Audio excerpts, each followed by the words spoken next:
What a fun way to connect with different regions and to kind of create an intimate sisterhood moment for us. Our theme this year is building the future, and there are a lot of projects happening. And because people aren't really at campus, it looks like things are happening quite quickly.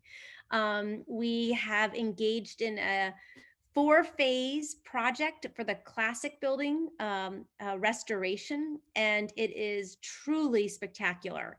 It's keeping with the architecture of the 20s and all that HB is and has been over the years, just modernizing it with new HVAC systems, modern technology for the faculty, and modern air systems, fire and stuff. And it really they are learning spaces of the future that really are empowering for teachers and girls. And we have one wing that's complete, and it was so sweet. One of the girls, when we finished the wing, one of the freshmen walked down the hall. She was a little nervous because we had just opened it.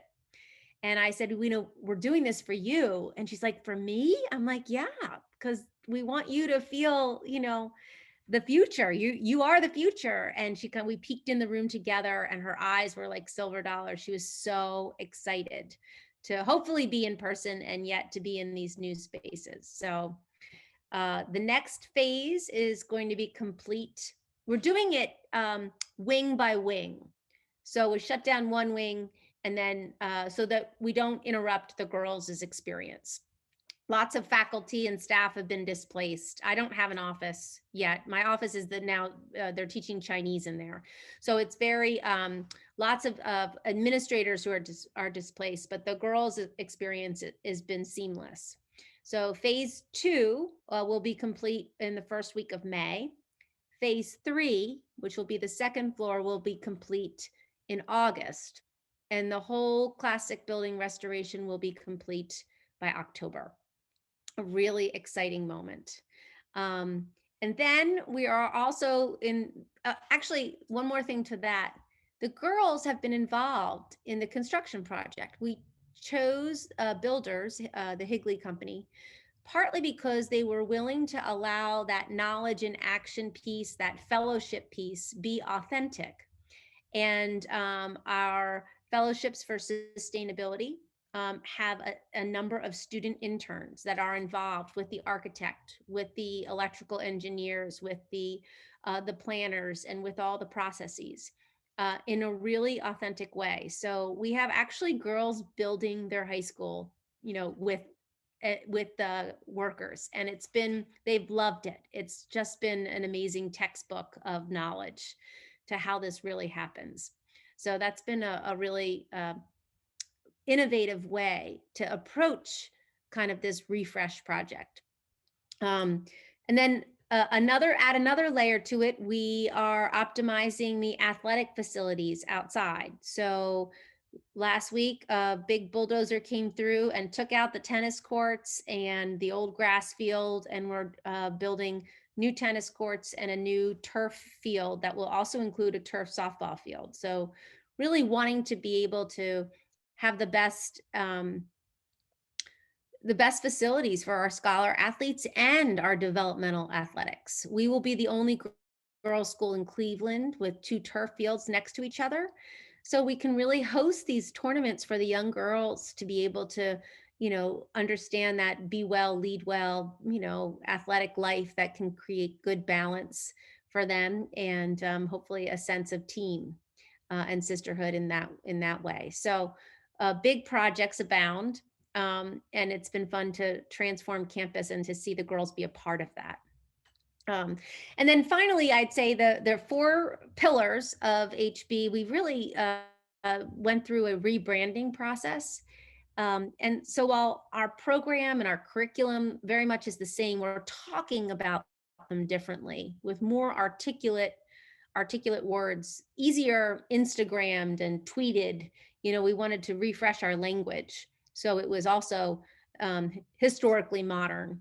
And we have distinguished academics, empowered girls, knowledge and action, and celebrated community.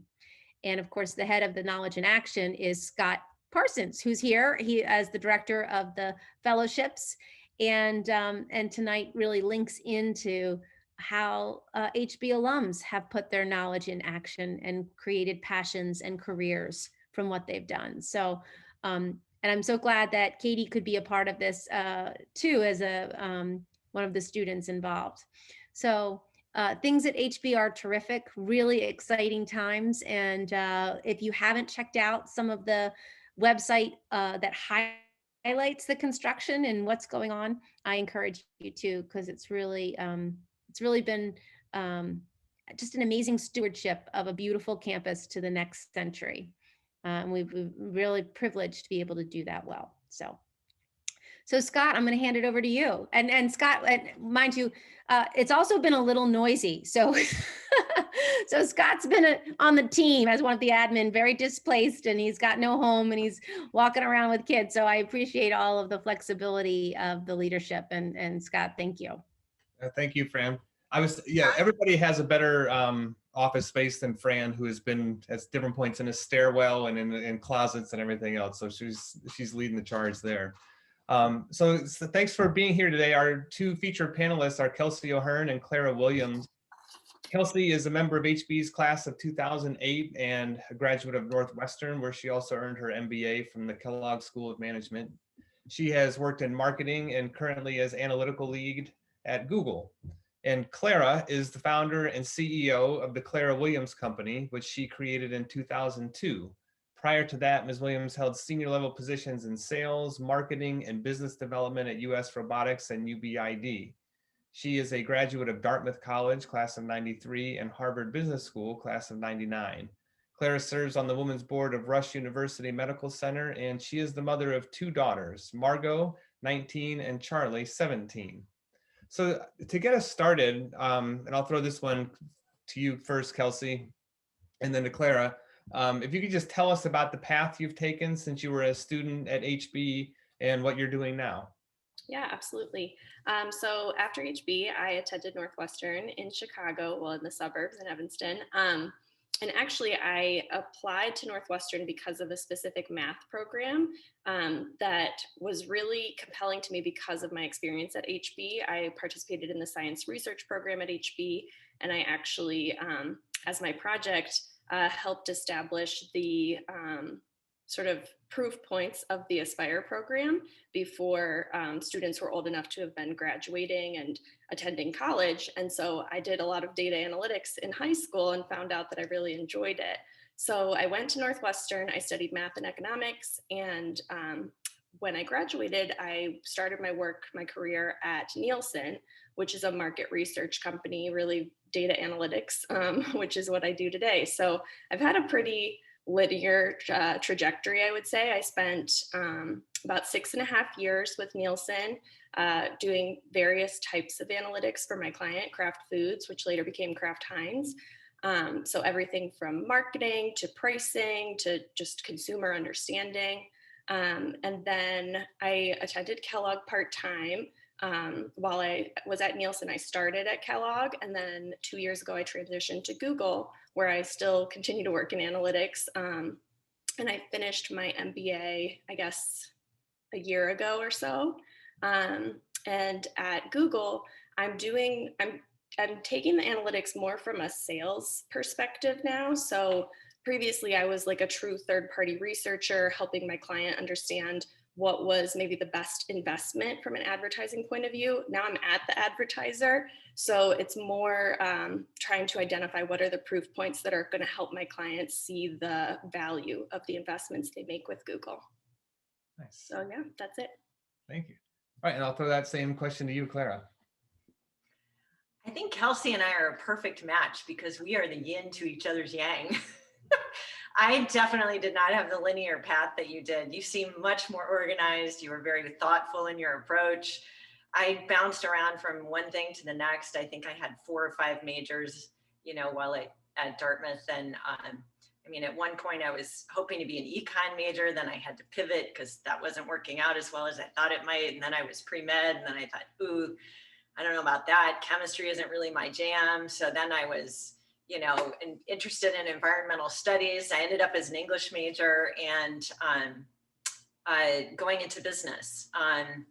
US Robotics was where I got my training. It was a terrific opportunity right out of college.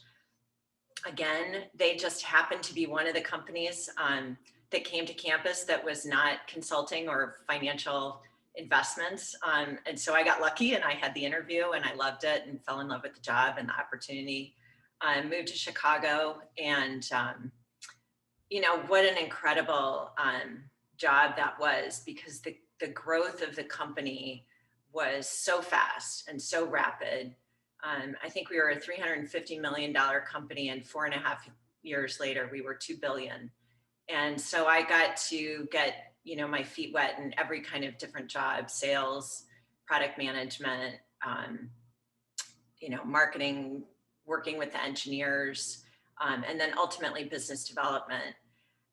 And so from there, evaluating different companies that we wanted to acquire, I ended up at Harvard for business school, which was another terrific learning opportunity. Moved back to Chicago for love. Definitely wasn't where the tech scene was, but it was the right place for me to go. And I ended up back at an internet auction company, but then the recession hit. And so the tech market really crashed, and I was 5 months pregnant and doing business development. There were no deals to be done. I was definitely a cost center. And when they offered me a job opportunity in sales, I said, yeah, I think I'll go work on my golf game. And that's when I started to make jewelry. And I really was looking back at a past experience when I had sought out sort of fun in the metalsmithing lab while at Dartmouth in the Arts Center. And it was a way to pass time. And then I sort of thought, well, why don't I give this a go and put a little bit of money into it, enough to make me, you know, feel responsible and stick with it for a little bit of time. And here I am 20 years later. Wow. All right, that's great. Those are nice companion piece stories. And I'm curious, like as a follow-up to that, I'm curious, because even in like a linear path, it still involves new positions and going to grad school and taking, you know, switching workplaces. But for both of you in your professional past, were there mentors who played an important role for you, or people who helped you acclimate to your job, or to think about, you know, grad school or things like that? Yeah, for me, there definitely were. So actually, a lot of the folks on my Nielsen team, I was lucky, I think, because I was at Nielsen, which is a pretty big company, but I was assigned to this one client. So I had a team of, you know, 20 or 30 people who I worked with consistently over the 6 years I was there. And I had just a lot of models of what my path could look like. And a lot of the people that I looked up to on my team had attended Kellogg part-time. So it almost seemed like the natural thing to do. I barely thought of it, I think. Everybody applied, so I applied as well.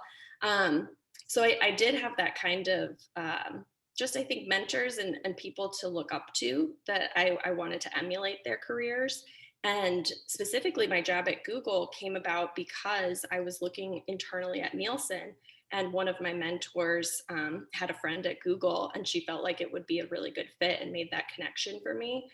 So I feel like my network has been really valuable in helping sort of direct my career, even though it has been fairly linear. Mm-hmm.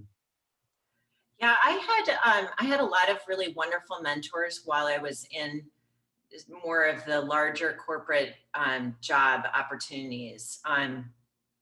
You know, just different exposure to people who had jobs that seemed of interest to me, and certainly people that were kind of cool and fun, and you know, and I liked the work that they were doing, which in part was why they let me move from department to department and keep sort of evolving along with the company.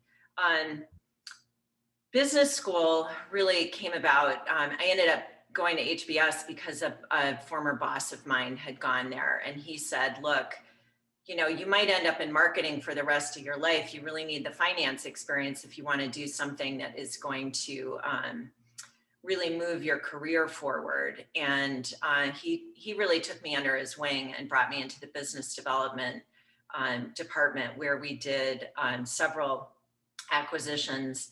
and then ultimately ended up selling our own company. And so once I had sold, once we closed our deal and sold US Robotics, it was sort of a perfect time because I was into HBS and went straight from, that high to the next. But since then, I was sort of thinking about what advice I might have for people, because I think that was one of the questions that you guys had teed up for me. And what I wish I had done was to further foster relationships with some of my business school classmates. When I, for some people, I would say that I got sidelined when I went into the jewelry business. And, I've chosen to look at that as one of the best happy accidents that ever happened in my life. But it was an experience that meant I really didn't have a mentor. I didn't have anybody in my life that had been an entrepreneur before, and was gonna just figure it out. And so a lot of, my career since then has just been figuring it out, muscling through with a lot of support from my very nice spouse. That helps too. That's good. Those are helpful answers even for me to hear, because I do feel like in the fellowships program, it's that the real world mentors, that's like the key aspect for the girls to just be able to see, like you said, models for what the path might look like, and they can come from all kinds of different areas, and it just is helpful to work with professionals. And it's funny because I'll tell parents of students in my mentor group, if there's anything you want your student, your daughter to do, just instead of you telling her at home, you can just tell me and I'll tell her, because they listen to teachers more than parents. So then if you bring somebody from the outside world in, they instantly have more authority than a teacher. So it's just good to have those models. So on a totally different kind of question, 2020 being such a strange and challenging year, what would you say, is the most or just a significant lesson you learned from the year of 2020, which, we're still in the aftermath of? And that could be personal, professional, or both. Want to take it, Kels? Sure, I can start us off. I think my biggest lesson has really been in building empathy this year. I think it's been a really challenging year for a lot of us, and at sort of different levels for each of us. And I think my own awareness of how much I struggled with it at the beginning, I think just made me feel more compassion for my colleagues. I would have said I was empathetic in the first place, but I think this just sort of sharpened my focus on what was important and trying to be a supportive partner in working together and accomplishing our goals with our clients. I've had a lot of colleagues who are in very different situations than I am, having to homeschool kids all of a sudden, and things that I haven't had to take on. And I think it's just given me more of a sense of, knowing what their real life looks like, and having more compassion for when there might be challenges that I might not typically be able to see like I was able to see it this year. Yeah, I think this is a hard one for me to distill into one answer. I think, the compassion and the empathy, absolutely, the different lens with which we're looking through life, it's really different. I think one of the lessons that I've had is to remember to always have a glass half full perspective. I've always been that kind of person, and I think it has been extremely helpful because it's been a hard year. There's no question. I mean, COVID shut down, and actually we've been laughing in my office that for the first time in a year, I'm going to start to be able to look at the financials and see that this year is better than last year, because last year it tanked at this time. All of the sales just kind of went away. All the stores shut down, and, you can't sell jewelry to a store that's just not open. And when stores don't have websites, and the markets, nobody knew what was happening. So it was a full court press on stress. We moved, all of everything, all of the operations in my office came into my house and went back to the basement where I started. All of the jewelry, I was the picker, the packer, the shipper. Thank goodness I had invested in the technology, and we had laptops for every employee and sent everybody home. And thankfully we were fully functional on Teams. But it really was taking that glass half full perspective. Oh, this is an opportunity to do your job and to remember what it's like, and to celebrate the small wins. We got 5 Instagram followers today, along with the big ones. So I think that was one thing. I think to remember to trust your instincts is another. I think the fact that we were well positioned for the technology space, we had a really good website. We had invested in that. I think we're on our 4th website, but we had just switched over everything to the Shopify platform. So it was much easier to be navigating while we were remote. And it was an important time to be, trusting your partners and to really be thinking like a team. So, again, that empathy, well, somebody's having a bad day. Well, that didn't happen to the website. That's okay. It'll happen tomorrow. Everybody in my company ended up, I guess, working fewer hours. We cut everybody's pay, the entire staff. I took no pay. That was just the right thing to do. You keep your team alive. That's part of the glass half full if you believe in the long run. So it's a short-term bit of pain, but there were some people in Chicago, or some companies in Chicago, that were cutting compensation by 25%, but those people were working full time. And so what we did was recognize this is not an easy work-life situation. I can't step in somebody else's shoes. I can try, but we went to 75% time, which really just made things just that much more manageable. So it was, I guess, glass half full, trusting your instincts, believing in your team members that we had so carefully chosen to be a part of the team, and just keeping that long view, the eye on the prize, because we knew we'd get through it. Thankfully, I had been through a recession before, and actually 2. One was a career pivot. The other one was I was still in this business, but it did give me perspective, which was helpful. Yes. What's nice, those are encouraging answers to hear, especially the empathy piece. And that's actually a theme I've been hearing from a lot of people in management, is that it's helped them to kind of develop that muscle more. And Kelsey, are you still working from home, or are you in the office? No, I'm still working from home. I have actually had the chance this year to spend a lot of time in Cleveland with my parents, just because I have the flexibility to work wherever I am. And that has been really nice for me to get to have that quality family time that I wouldn't have had otherwise. But yeah, it's definitely a transition to be working from home all the time. And again, I don't have, kids to homeschool, whereas some of my colleagues do. And I think to what you're saying, Clara, you were in a position to sort of make life a little easier for your employees. And that's something, as an employee, I really appreciated about my company, was that, it was very clear, if this was not the day for you to accomplish things, that was okay. Like, you can take a minute away, because we were all going through such a crazy time together. And it's nice to feel supported by the people that you're working with and working for. Yeah, that makes a huge difference. I'd heard something early on, a line that stuck with me was, somebody said, "I'm not working from home, I'm living at work." And so it was hard to kind of navigate that. Well, looking ahead then, I guess the next question is, if you think about the rest of 2021 ahead of us, what's one goal, a personal goal, a professional goal, that you'd like to accomplish in the year ahead, and how you might go about it? So I think for me, it's really pushing this growth mindset. And, we had to go into a preservation mindset for a period of time in 2020. But now, we're full throttle into growth, and seizing the opportunities, and recognizing that technology is our friend. I've got an amazing team, which, I'm just so thankful for.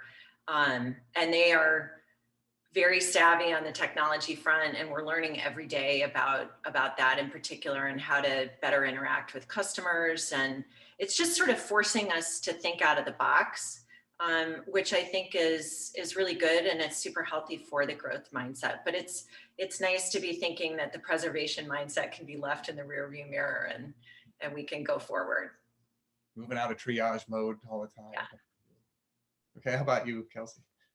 I would say professionally, one of my goals is to try to create a little more balance. I work specifically with restaurant clients, and it's been a very interesting year. A lot of them have had to change their business models, as you can imagine, and it's actually been a lot more work than it was historically, and it's harder to disconnect when I live at my workplace, as you're saying.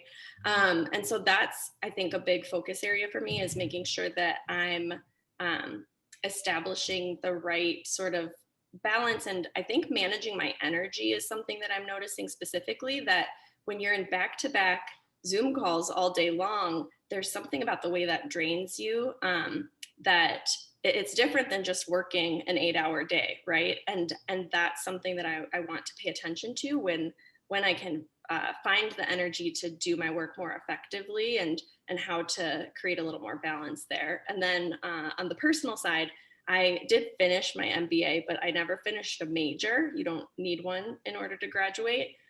But I have the opportunity to take some virtual classes and finish my major. So I'm hoping to get that wrapped up this year. And what's the major going to be? It's going to be a strategy major. Okay, nice. Very good.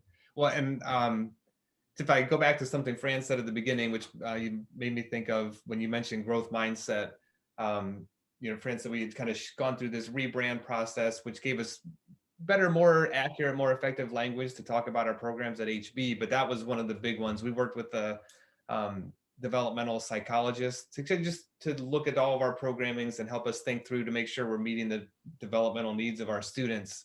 And one thing that we learned from that was we used to talk about these programs like as ways to find your passion, like find your passion as a writer, as a scientist, which can actually be really off-putting and intimidating, because it's like, well, somebody else, she's got passion, what do I have? And instead we talk about that like growth mindset, developing new skills, try things out and see what happens. So that's helpful to hear as well. One last question, but before I ask this, I got to ask Clara if you could tell us about the jewelry that you're wearing right now, actually. Oh my gosh, you're so nice. I designed this thing that is it's a magnetic clasp system. So everything is interchangeable. So you could put this centerpiece with a long strand of pearls or what have you. But I suppose this is the way I took my technology on with me. It's more of an applied technology. Okay. Yeah. So we've got short pieces that can be long pieces. You can add tassels, put centerpieces in, add drops to your earrings, all sorts of fun stuff. All right, that's fantastic. I'm not operating from a wealth of knowledge, but I just thought that was one of the coolest necklaces I've ever seen. So thank you.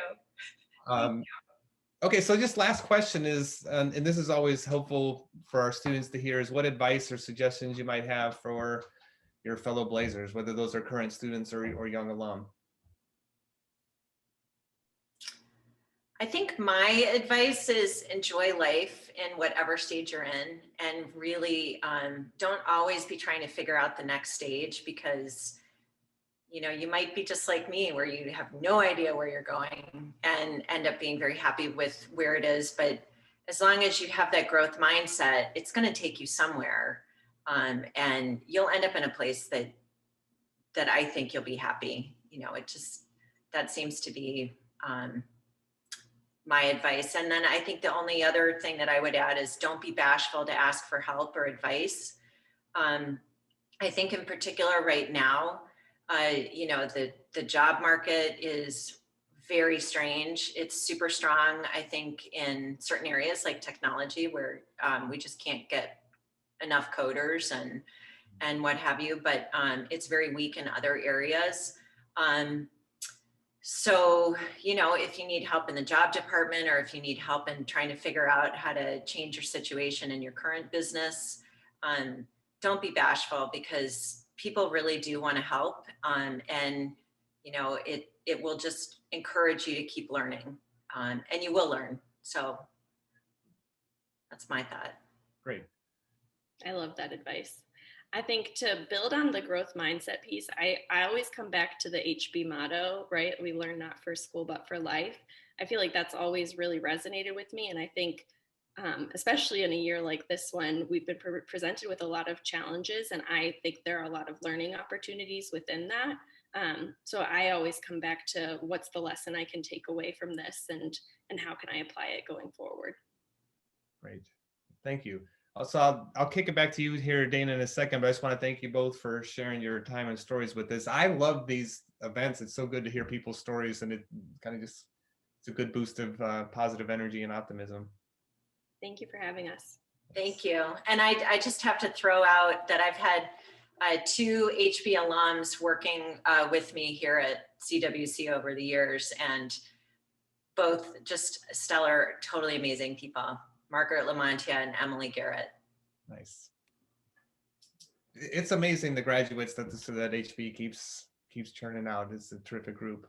Just wanted to mention with Clara that just my observation with a mentor question, you really have been such a mentor to Margaret and Emily. And one thing I've noticed with your business is how you really put a lot of trust in them at their younger ages. And they, in my interactions with you and Emily and Margaret over the years with Sunbeam and various transactions, they really, like, you train them so young to not just answer the phones. I mean, they were really in it from the start, and you really have been a mentor to so many girls.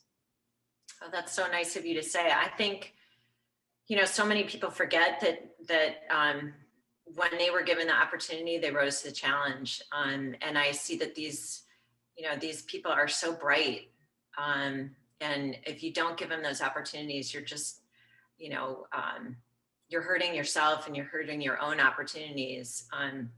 Many years ago, I said to myself, the definition of a business is a going concern. And that means if I get hit by a bus tomorrow, this thing better float, because I got a lot of people, counting on a paycheck. And I think that that's a big part of it. And really embracing the fact that you can bring in really young people who are eager and determined and curious. If they're curious, they can do anything. I'm curious too, like, did you, when it all hit, and did you have to compartmentalize the stress, or did you just kind of proceed and be like, no, we can innovate and navigate and get through this? Well, I'm sure it was toggling between both. There were moments of complete, oh boy, sit down, go outside, go for a walk, catch your breath. I ended up getting back to yoga. That was very helpful. We bought the Peloton bike, as so many people did. That was very helpful for us as well. But a lot of it was just that instinctual, hunker down and I got to make this work. So we will get through it. We will rise to the occasion, and just making sure that everybody had a clear set of objectives, because we were communicating via Teams.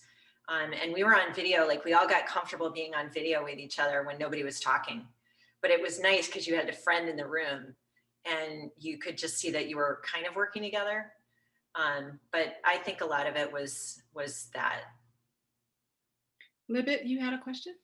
Yes, Clara, I'd love to know how you thought about marketing your jewelry when you first began. And of course, living in Chicago, I'd love to know where I can find it now. Well, I'd love to have you come to our new studio. This is one of our COVID projects, one of my COVID crazy projects of truly leaning in.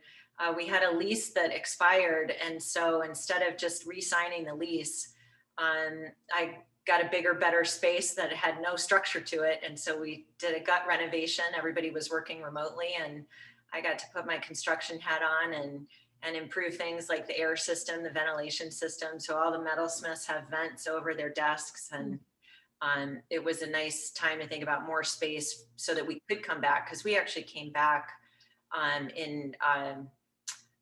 in May, the very beginning of May. So we've all been back at work, and then we sent everybody home to do this project. But we're in Lincoln Park, just south of Whole Foods on Kingsbury. So we'd love to have you come. And marketing, When I first started to do this, I just had some really lovely girlfriends who said, Clara, you're making beautiful things. Can we have a trunk show at our house? And I thought, well, God, that's sort of awkward and strange and not what somebody, with my background in technology would normally do. But I thought, why not? And so it just sort of went from there. And I think when I got real in the marketing is when I first purchased some print advertising in Town and Country magazine, which was very helpful to our business because we had stores calling us because at the time, most jewelers were not advertising. And so they called us to then pick up the line, which was really helpful. But thankfully, we had stopped print advertising December of 2019. So for the 2020 year, we had decided that we were going to shift gears and put all of our money into digital media and use that technology. So thankfully with COVID, we were not caught with very expensive contracts in the print world. But I'm still learning Instagram and Facebook, and it's kind of over my head, but I'm trying. I could throw another question out there and Kelsey, and although this applies to anybody as well, but I would say, like, one thing I like about HB students is they tend not to limit their identities. They don't tend to say, like, I'm a math science person or I'm a humanities person. There's like, I'm a scientist and a poet. And it sounds like for your career, which is so math-based and analytic-based, but you're also working with clients and developing relationships. So do you feel like there's a complex interconnection of different kind of left brain, right brain, and different kinds of ways of thinking for your career? Yeah, that's an interesting question. I think what I specifically am good at is being able to make the data make sense to a client who doesn't have that kind of background. So to your point, it is flexing different muscles. I think I have sort of the like analytics savvy to know what's going on with the data, know how to set up an experiment. But then I think that I'm good at communicating to a client who's, a marketer or, just sort of a lay person, what that means and what they should be doing for their business. So I agree with that. I've never thought of myself necessarily as a math person. It's just one of the areas that I've focused on, but I especially think going to grad school also helped me round that out because I felt like, things like strategy, and we have a lot of classes in managing organizations, things that are maybe more soft skills are things that I was really drawn to. So I think those different experiences can help you sort of carve out different pieces of yourself that add different kinds of value. Thought that was interesting. The other thing we learned from working with that developmental psychologist is that also having that complex identity makes you more resilient because you can take a hit from one part of your identity, but you still got a whole rich sense of self to carry forth with. Yeah, I love that idea. I also think one thing that a lot of people experience when they go to Google is this idea of imposter syndrome, because everybody you're working with is like the smartest person you've ever encountered. And so you're like, wait a second, do I deserve to be here? And sort of to that point, knowing that I have all of these different skill sets helped me navigate like, okay, I'm not going to be the coder like these other people. That can be their area of expertise, but let me find what is special about me that I can add value. And so just to follow up on that, did the whole idea of imposter syndrome get introduced to you through your education, or did you just discover that on your own? I was introduced to that at Google. So it's actually allegedly a very common feeling for people who join Google. It is an intimidating place to work, to be honest. Like everybody really is the best of the best from whatever company they came from. So you meet these people who have incredible backgrounds and have done such cool work. And it's hard not to, compare yourself, especially when you're first starting and you have no idea what you're doing for those first few months, right? So it's a pretty common term at Google, and we have imposter syndrome trainings actually to help us sort of identify what it is about our it to some extent like personality that might be lending itself to that feeling, and how can we combat it. So for example, I attended a training that where I sort of identified that I'm like a perfectionist. And so that's part of what lends me to imposter syndrome, is that if it's not 100%, then it's 0% for me. And just trying to navigate ways that I can say, well, knowing 20% of this is enough to serve my clients well, and I can let somebody else know 100%. So things like that actually were very specifically addressed at Google. That's amazing to hear that they addressed it that overtly. That's cool. My spouse, she's a college professor, but she just led a professional development session, like imposter syndrome, what it is, why we're suffering from it, and what to do about it. But that's really cool that they do it that way. Yeah, I'm very appreciative. Yeah. Clarke. No, I cede to Katie. Oh, you can go ahead. So I'm a junior looking on to my final year at HB, and I was wondering what were the biggest takeaways that you had from your HB education? Oh my gosh, so many. Be strong, raise your hand. Be a girl and love it. You know, I think I had blinders because I was at an all-girls school. I didn't know that I was maybe going to be intimidated in a situation. So I think that is just be really confident in who you are and what you like, and have a voice. HB taught me that.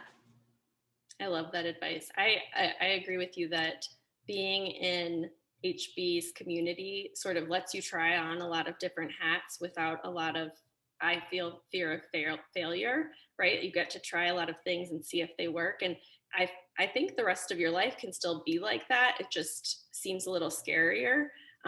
So I would lead into that sense that people are always going to have your back, and you get to try a lot of new things at HB and as you leave HB as well. Thank you.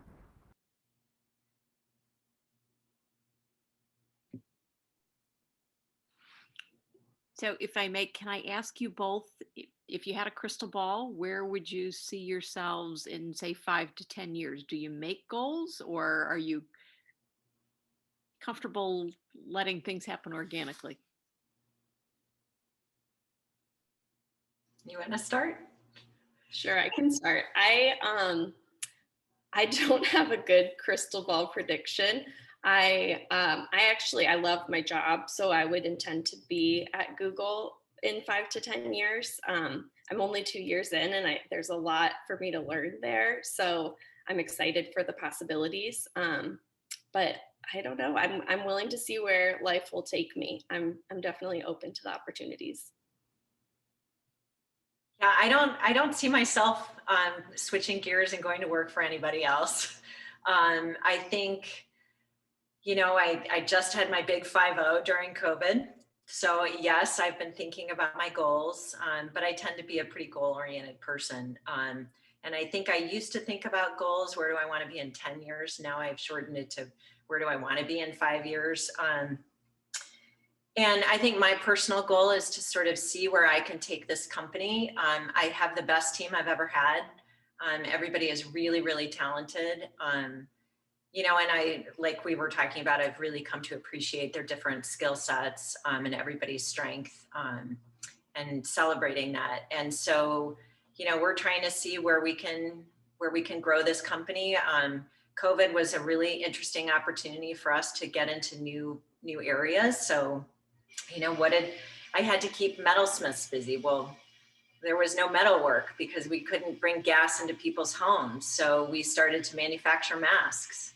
And that was something that we could produce and we could sell. And then, you know, I got sick of ironing the linens and the tablecloths at home. And so I decided, well, let's make paper placemats. So we came out with a line of paper placemats that are reversible. A purely selfish endeavor, but they've been very successful, and it's been fun to see where it's going. So I have no idea where it's all going to go, but we hope growth, and that I just, you know, I keep this great team and maybe add some more people. So fun to hear stories about journeys, about mentors, about resilience, about empathy. They are inspirational. Optimism is a moral choice, and I certainly filled my cup tonight. So thank you.